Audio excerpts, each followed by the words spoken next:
तो गाइस मैं हूं अंकित और आप देख रहे हैं रेसलिंग फैंस नेटवर्क। शुरू करेंगे भाई अपनी बातों को हम लोग सबसे पहले WWE NXT TNA इन्वेजन से, यानी कि इनका जो इवेंट होने वाला था NXT एंड TNA का इन्वेजन, अब उसको चेंज कर दिया गया एंड अब इसका नाम हो चुका है शोडाउन। क्यों ऐसा हुआ मैंने आपको कल बताया कि इजराइल की अथॉरिटीज इस वाले नाम से खुश नहीं, बिकॉज ये इवेंट होने वाला है 7 अक्टूबर को एंड नाम जो इन्वेजन है उनको ऐसा लगता है कि किसी ने मजाक बनाने के लिए रखा है उनका, क्योंकि पैलेस्तीन ने 7 अक्टूबर को इन्वेड करने की कोशिश की थी इजराइल को, जिसके बाद इजराइल ने जवाब दिया था। तो ऐसे में इजराइल की अथॉरिटीज खुश नहीं थी इस चीज को लेकर। तो ऐसे में भाई इन लोगों ने क्या किया कि इन लोगों ने कॉल आउट किया WWE को and now the name is changed. अब जो ये नाम है इन्वेजन ये बदल चुका है एंड अब ये हो चुका है शोडाउन। आज NXT में इसको अनाउंस करा सैंटिनो मरेला ने एंड अलग सी एक्सप्लेनेशन दी कि इन्वेजन नहीं है ये तो शोडाउन है। खैर जो भी है, लेकिन इजराइल की अथॉरिटीज एक्चुअली में अपसेट थी। मुझे लगा कि कोई रूमर है ये फालतू सी, लेकिन एक्चुअली में अपसेट थी एंड WWE ने सोचा भी नहीं ज्यादा, इन्होंने नाम चेंज कर भी दिया। यानी कि ये देख के पता चलता है कि इजराइल का जो है कंट्रोल काफी ज्यादा है भाई अमेरिका के ऊपर, मतलब उनकी पावर है, वो चला रहे, मतलब वो चाह रहे थे कि नाम बदले तो वो बदल भी गया, वो भी अनाउंस होने के बाद इन्वेजन से सीधा शोडाउन कर दिया इन्होंने।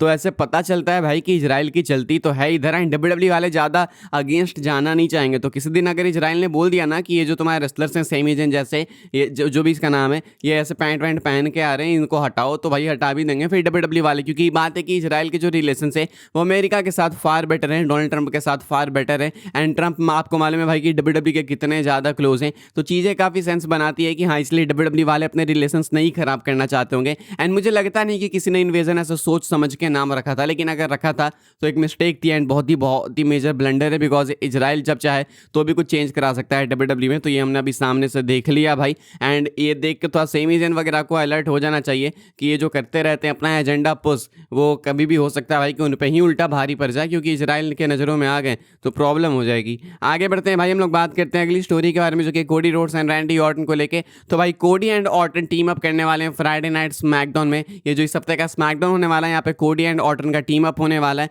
ये फेस करेंगे विजन को, यानी कि Bronson read and Bron Breakker को। तो अभी तक तो भाई ऐसा था कि मंडे नाइट रॉ को ही मेन इवेंट कर रहे थे ब्रॉन्सन्स, लेकिन अब ये स्मैकडाउन को भी मेन इवेंट करेंगे। हालांकि ऐसे अनाउंस नहीं किया गया कि मेन इवेंट ही है, लेकिन ऑब्वियसली बात है भाई कि Orton and Cody team up करेंगे तो मेन इवेंट ही होगा। तो ये अनाउंस किया है WWE वालों ने कल रात को। तो यहाँ पे इनका टीम अप होने वाला, ऑर्टन कोडी एक बार फिर से साथ में होने वाले। हम सबको चाहिए कि इनका मैच हो, इनकी फ्यूड हो। कोडी ने मैकेंटायर ने पिच भी किया था कि ऑर्टन गलती से कोडी को मैच कॉस्ट कर देगा एंड उसके बाद जाके इनकी फ्यूड ऐसे चालू होगी।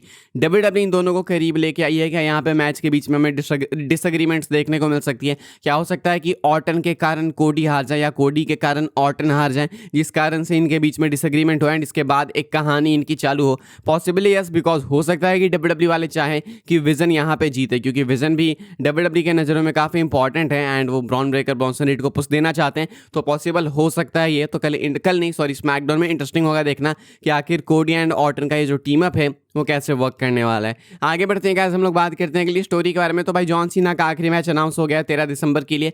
कल हमने इसके बारे में सब कुछ कवर किया है, कल की आप वीडियो देखना, पर्टिकुलरली एक वीडियो बनाई हमने इस चीज़ पे, हमने उस पर बात किया है। अभी मार्क हेनरी भाई TMZ के साथ बात करते हुए कहते हैं कि जो हेनरी को जॉन सीना को फेस करना चाहिए उनके आखिरी मैच में।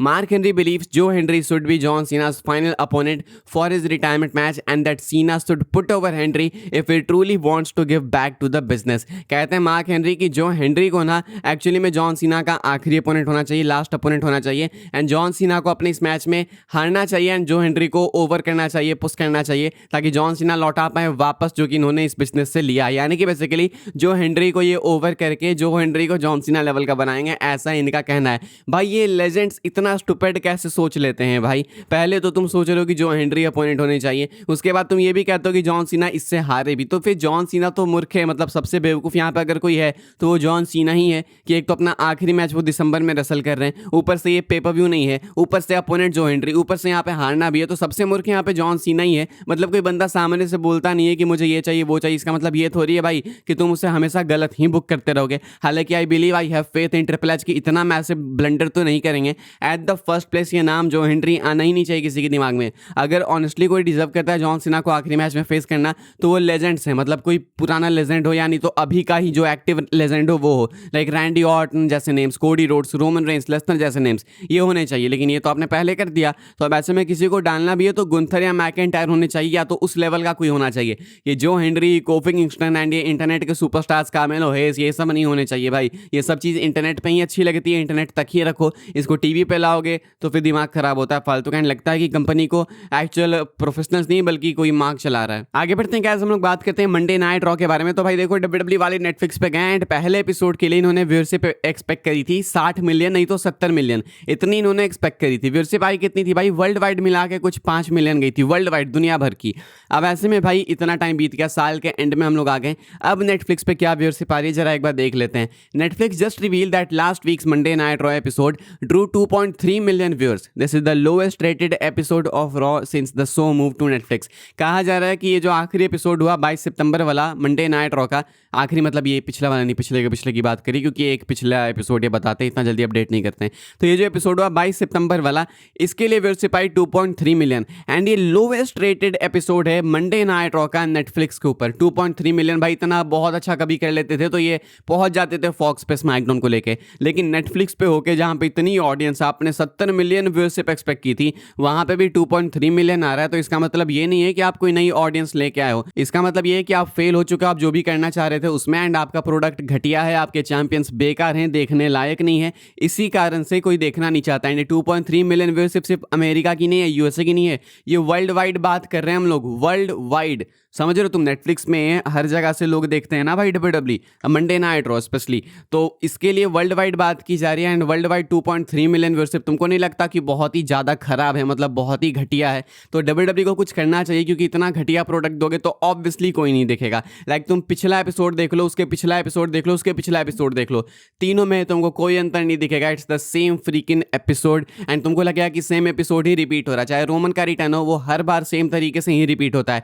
मंडे नाइट रॉ का मेन इवेंट वो हर बार सेम ही लगता है, बस सुपरस्टार एक आधे इधर उधर हो जाते हैं, कभी टैग टीम मैच, कभी सिंगल्स मैच, कभी टैग टीम, कभी सिंगल्स मैच। तो ये एपिसोड डिजर्व करता है इतनी रेटिंग्स, मतलब इससे भी बेकार डिजर्व करता है। एंड ट्रिपल एच को, बाकी कंपनी को, क्रू को एक रियलिटी चेक मिलना चाहिए कि वो जो कर रहे हैं ना वो किसी को भी पसंद नहीं आने वाला है, एंड इतना घटिया बुक करोगे भाई तो लोग अल्टरनेटिव ढूंढेंगे। बाकी आगे बढ़ते हैं, हम लोग बात करते हैं अपनी आखिरी स्टोरी के बारे में। क्या विजन को एक न्यू मेंबर ज्वाइन करने वाला है भाई क्राउन जूल में, या फिर क्राउन जूल के लिए? तो देखो, अभी लग रहा था कि रोमन का सिंगल्स मैच होने वाला है क्राउन जूल में अगेंस्ट ब्रेकर, लेकिन ऐसा लगता नहीं कि होने वाला है। रोमन रेंस, जे उसो, जिमी उसो शायद टीम अप करने वाले हैं फेस करने के लिए विजन को क्राउन जूल में। एंड विजन में भाई देखो, अभी फिलहाल 3 ही रेसलर्स हैं, एक है सेथ रॉलिंस, एक है ब्रॉन्सन रीड एंड एक है ब्रॉन ब्रेकर। लेकिन सेथ का मैच तो अलग कंफर्म है अगेंस्ट कोडी, तो ऐसे में इधर तो 2 ही बचे, इनको एक मेंबर की नीड है। सो एक्सपेक्टेड है कि शायद एक नया मेंबर आ सकता है, एक और मेंबर हमें देखने को मिल सकता है। रोमन जो ऑलरेडी टीम अप कर चुके हैं इनको फेस करने के लिए, तो इसलिए again same tag team match repeat करने का कोई सेंस बनता नहीं है। तो ये जिमी को ऐड कर सकते हैं उधर साइड, एंड इधर इनको एक तीसरा मेंबर ऐड करना होगा, जो कि शायद से ईथन पेज नहीं तो ओबा फेमी हो सकते हैं। I am not sure about Ethan page, मुझे लगता नहीं है कि वो रेडी हैं अभी,